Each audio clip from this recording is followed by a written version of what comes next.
The last topic we have to talk about for Packet 4 is factoring. And we talked about factoring when we learned how to solve quadratics. It is one of the 3 methods that we learned when solving quadratics. The first thing you have to remember when factoring is your equation must be equal to 0. You have to get everything on one side of the equation before you can factor. The next step of factoring is factoring out your greatest common factor. So you have to find the biggest number that goes into every single one of your terms. Then you can start the MDRK method, where M stands for multiply.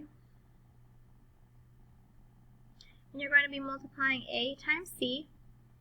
D stands for divide. You divide by A. R is reduce. And K is kick. So those 4 steps will get you the perfect factored polynomial. So let's start with number 13 here. And it says x squared minus 7x minus 18 equals 0. So it's already set to 0. Then we have to see if we have a greatest common factor. My coefficients are 1, negative 7, and negative 18. Whenever you have a leading coefficient of 1, you're not going to have a GCF. So you're going to identify your A, B, and C. A is 1, B is negative 7, and C is negative 18. I'm going to go ahead and draw the X on my paper. And I'm going to multiply A times C for the top, and B is going to go on the bottom. So 1 times negative 18 is negative 18, and then B goes on the bottom, so negative 7 on the bottom. I now have to find 2 numbers that multiply to negative 18 and add to negative 7. So I'm going to list out all the factors for negative 18. I'm going to have 2 columns. I have 1 times negative 18, or negative 1 times positive 18, 2 times negative 9, or negative 2 times 9, 3 times negative 6, or negative 3 times positive 6, and then that would be my full list of factors. So I have to pick which one of these sets of factors adds up to negative 7.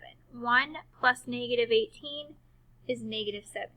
2 plus negative 9 is negative 7. So I would use positive 2 and negative 9.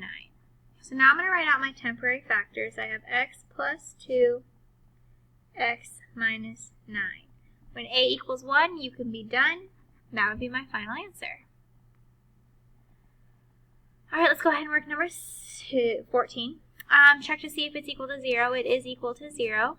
Check to see if you have a greatest common factor. So I have the coefficients 2, negative 18, and 16. I see that they can all be divided by 2. So I would have 2 times 1x squared minus 9x plus 8 equals 0. 16 divided by 2 gives me that 8. Negative 18x divided by 2 gives me that negative 9x. And then 2 divided by 2 gave me that 1. So now I'm going to identify my A, B, and C. A is 1, B is negative 9, C is 8. Ignore your greatest common factor. You do not include your greatest common factor when you're finding your A, B, and C. So I'm going to draw my X, put A times C at the top, which is 8, and negative 9 at the bottom. I'm going to list out the factors for 8. I have 1 times 8, or negative 1 times negative 8. 2 times 4, or negative 2 times negative 4, and only one of them adds up to negative 9, which would be negative 1 and negative 8. Negative 1 times negative 8 is a positive 8. Negative 1 plus negative 8 is negative 9. So now I write out my temporary factors, x minus 1, x minus 8. When A equals 1, you can be done. Just remember to drop down your GCF. That's your final answer. Moving right along. Number 15, we have 7x squared minus 31x minus 20 equals 0. I have to see if I have a greatest common factor. 31 and 7 are prime numbers, so I know I'm not going to have a greatest common factor. A equals 7, B equals negative 31, C equals negative 20. Draw my x. 7 times negative 20, use my calculator. 7 times negative 20 is negative 140. I need to find all the factors for negative 140 to find one that adds up to 31, negative 31. So I have 1 times negative 140, or negative 1 times positive 140. Negative 140 divided by 2 is negative 70, so I have 2 times negative 70, or negative 2 times positive 70.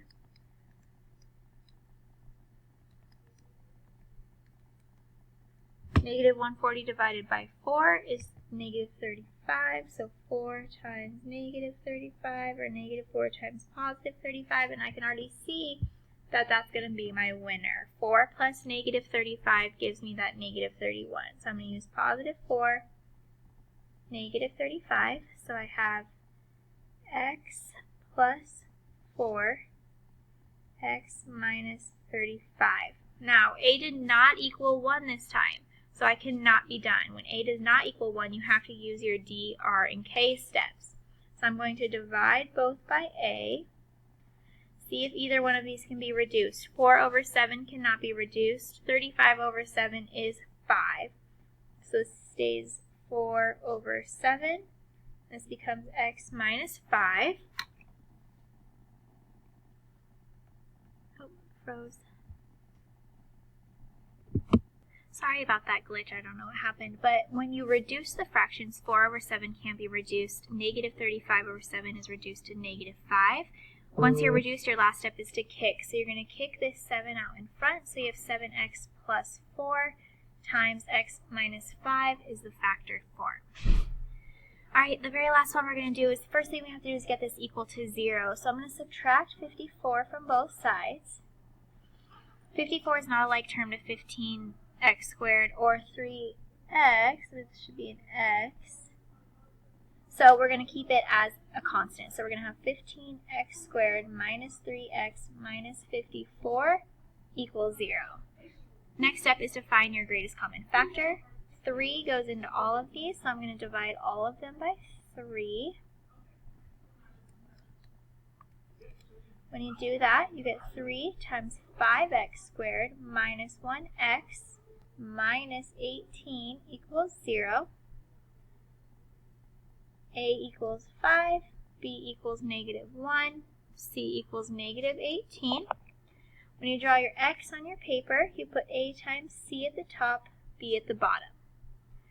5 times negative 18 is negative 90, and then negative 1 is going to go at the bottom. So now I need to list my factors for negative 90. I have 1 times negative 90, or negative 1 times positive 90. 2 times negative 45, or negative 2 times positive 45. 3 times negative 30, or negative 3 times positive 30. Let's see if 4 goes into 90. 90 divided by 4 is 22.5. We don't want any decimals. 90 divided by 5, 18. So I have 5 times negative 18, or negative 5 times positive 18. 90 divided by 6, 15. So 6 times negative 15, negative 6 times positive 15. 90 divided by 7, 90 divided by 8, 90 divided by 9 is 10. So you have 8 times negative, 9 times negative 10, or negative 9 times positive 10. The only one that adds up to negative 1 is going to be positive 9 and negative 10. Set this up, x plus 9. So your first temporary factor is x plus 9. Your second temporary factor is x minus 10. Now we have to divide by a, which is 5. 9 over 5 cannot be reduced. 10 over 5 is 2. Yeah, I'm ready. And then kick that 5 out in front. You get 5x plus 9 times x minus 2. I'll see you in the next video.